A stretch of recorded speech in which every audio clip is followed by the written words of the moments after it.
Hello বন্ধুরা, তোমাদেরকে আগের ভিডিওতে এই মূর্তিটি বানিয়ে দেখিয়েছিলাম। আজকের এই ভিডিওতে এই মূর্তিটা রং করে দেখাবো। এই মূর্তিটা রং করার জন্য আমি এখানে অ্যাক্রিলিক কালার ইউজ করছি। তোমরা যদি এই মূর্তিটি বানানোর ভিডিওটি দেখোনি অথবা যদি তোমরা সেই ভিডিওটি দেখতে চাও তাহলে ডিসক্রিপশনে লিঙ্ক আছে, তোমরা সেখান থেকে যে ভিডিওটি দেখে নিতে পারো অথবা চ্যানেলে গিয়েও তোমরা ভিডিওটি দেখে নিতে পারো। আর তোমাদের যদি ভিডিও ভালো লাগে তাহলে অবশ্যই ভিডিওটিতে একটি লাইক করে দেবে। তোমরা পুরো ভিডিওটি শেষ পর্যন্ত দেখতে থাকো।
তোমাদের এই মূর্তিটি কীরকম লাগছে তোমরা অবশ্যই কমেন্টে লিখে জানাও।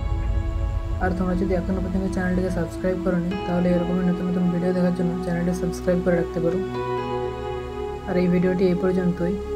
ভিডিওটি শেষ পর্যন্ত দেখার জন্য অসংখ্য ধন্যবাদ।